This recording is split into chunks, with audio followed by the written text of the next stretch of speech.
Hello, today I am being visited by Mark from Self-Sufficiency.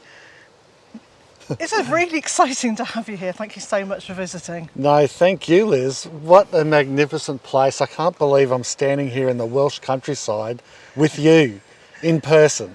It's just been an amazing day. My face is a bit red from lunch with sampling your homemade wine from berries grown here.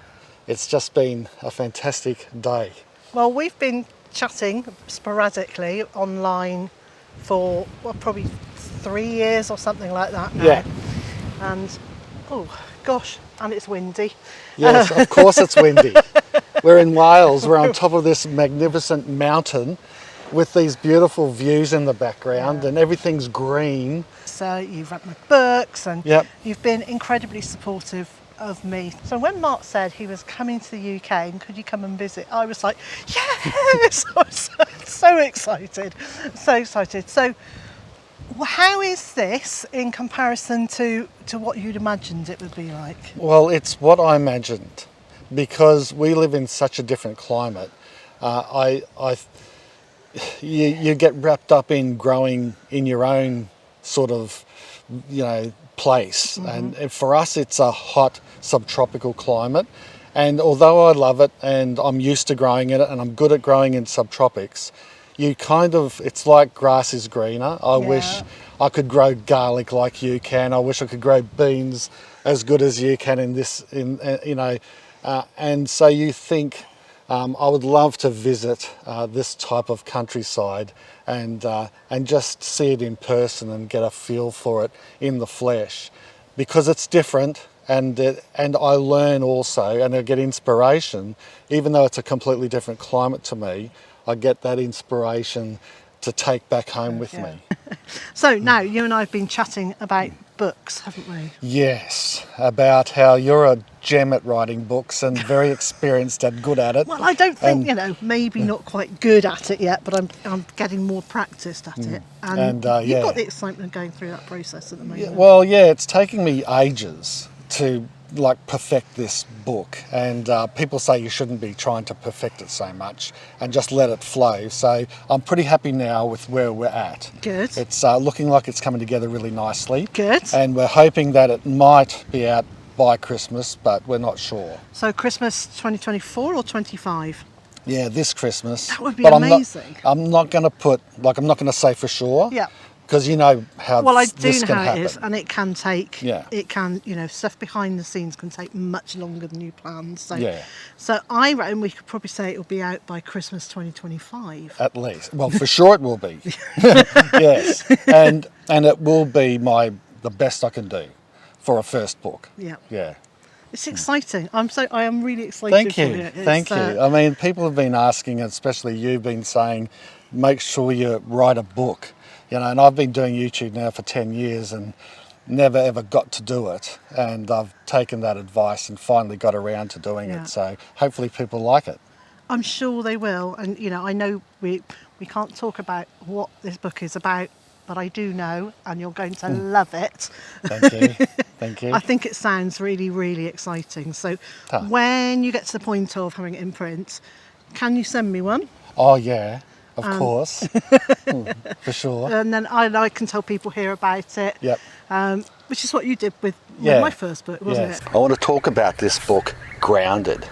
It is becoming, or might be, one of my all-time favourites, and it's definitely going on the top shelf of my self-sufficient library. And that was really special. Yeah. I need to say thank you properly for Yeah, that. yeah, Really nice. no worries. And also now your second book, which I haven't done a shout out on, but on my video that we're doing today, on my side with the collab, I'll mention that second book as well.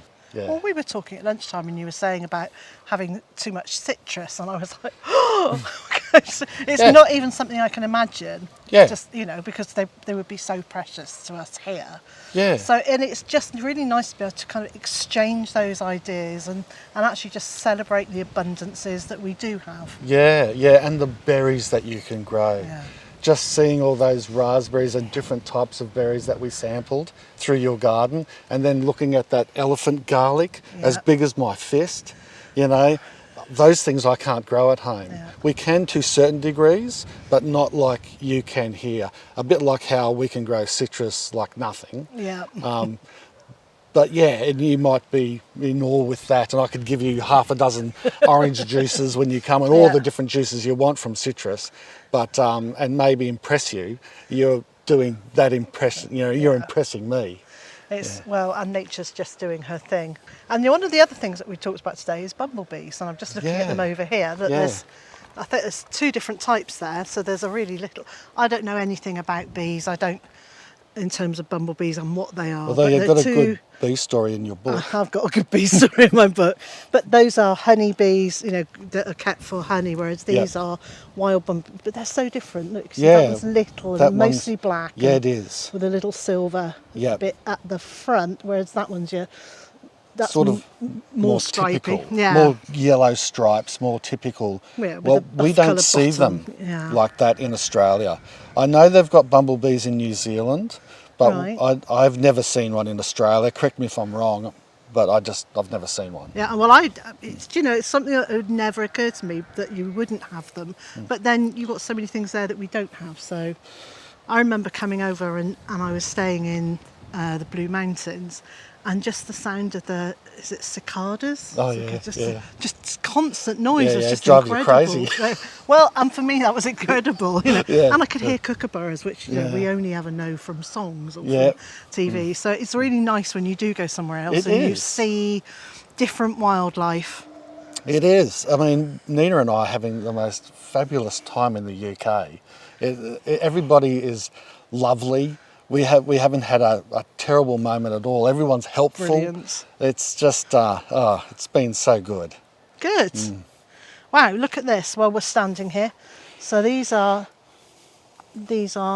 cabbage white caterpillars that are having a field. Do you have cabbage white caterpillars? We do. Are they the same? Do they look similar? Very similar. Ours might be a bit browner, the grub, but it's very similar, and you've got the white sort of small moth-like butterfly. Yeah. You look like you've got a sacrificial plant here. So there's sacrificial plants right through the garden, and then the ones that we want to eat I have under netting. Yeah, and that's a really clever way to garden. I do exactly the same.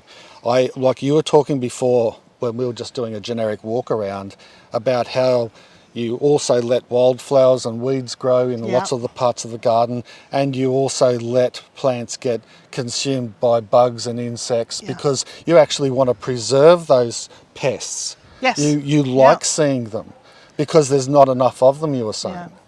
And particularly this year, I mean, you know, right across the board in the UK, I've heard people saying, where are the flying insects? You know, where have they gone? Where are the butterflies? So there are a few wasps starting to appear, but that's only been in the last couple of days. And for goodness sakes, you know, it's the middle of August. We should have been being harassed by wasps by now. Yeah.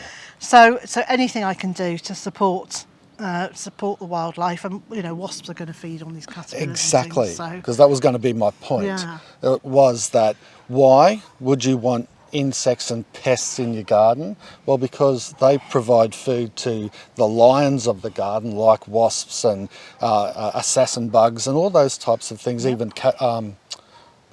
lady beetles, ladybugs. Birds are going to come down and eat. Yeah.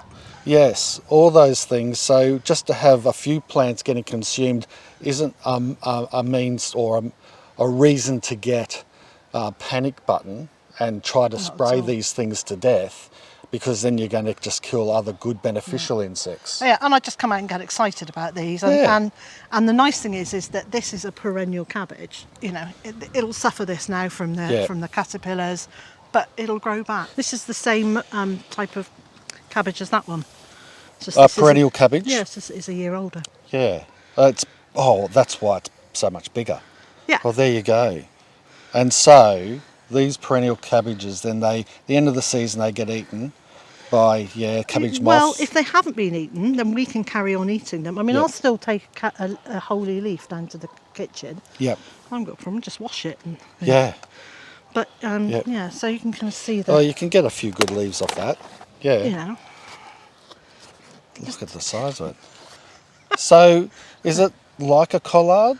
It is like a collard, but it's actually quite. It's. If I said it was sweet, does that make sense? Yeah, it does. I don't mean the sweet like strawberries sweet, but it's sweet not for as, a cabbage. Yeah. So it's quite a sweet. Yep. A sweet cabbage. I quite like it, and really easy to grow. So it's like lives for about 3 to 4 years. I don't know if I'd be able to grow perennial cabbage. It'll get too hot. I think it would get too hot, and we're just going to lose so much transpiration on the volume of the leaf. It'd get smashed. So. But I could grow it through at least for one season, which I've never tried a perennial cabbage. So I'm going to try it at home, but it'd have to be through winter. Yeah. Well, try and taste it. I realise now this is raw cabbage, so it's not, It tastes like cabbage. Yeah. But it's not a bitter one. It's not terribly. It's not strong. It's not Brussels sprouts. No. So, are you not keen on Brussels sprouts? No. So it has been known for me to eat Brussels sprouts and bacon for breakfast. Look, well, if you mixed it with bacon, I'd stomach it. Yeah, they're good like that.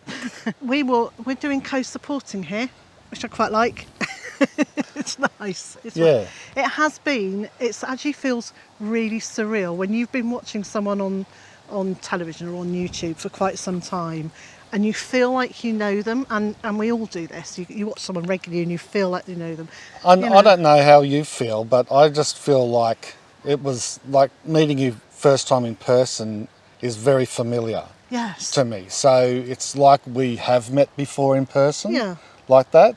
So I've felt really at ease right from the beginning, the hug at the train station kind of thing, right through to now. It's been a wonderful day. And I think anybody who's been here will know I'm a real feeder. If people arrive and I immediately say, have food, have drinks. Well, that started with, the cuppa to begin with, and then just walking around your garden was enough to fill us up. Yeah, it has been. Try this, smell this, try that one. Help yourself to those. Because actually, the foraging thing of having a garden like this is one of the really exciting bits about it. It is. And it's what I like about my own garden, and it's what I like about visiting other gardens too, is that little tasting everything as you go along. Yeah. It's a real treat, isn't it? It is a treat, and it's also, to me, I just get that thing of, I could do that. So, I mean, I certainly wasn't the first person to put in a raspberry hedge, and I saw someone had put one in on a raised bank, and I thought, that's such a good idea for a windbreak, which is then why I did it here. Yeah. And it's, so it's all those kind of tips and tricks and hints and things that you can pick up by going to look at other people's gardens. For sure. I'm going to have to do that for yours via the interwebs. You don't think you'll ever get over to Oz? Again, you've been over once. I have been over once. I am such a wuss. I was scared of every spider, every flying, every insect. And I just had convinced myself that everything was out to get me. And so, though I spent 3.5 weeks there, I think I probably only slept 2 nights properly, because the rest of the time I was terrified that something was going to get me. Look, I live in Australia and I still hate spiders, so I hear you. Yeah. Mark, thank you so much for visiting. Thank you, Liz. It's been a real dream, like I was saying off camera. It's like something that I will remember, and Nina, forever. It's this experience of being on top of this hill in the Welsh countryside with all these beautiful plants around us, ornamentals as well, and all these flowers and the smell and the cool wind. It's just been wonderful. Thank you. You're welcome.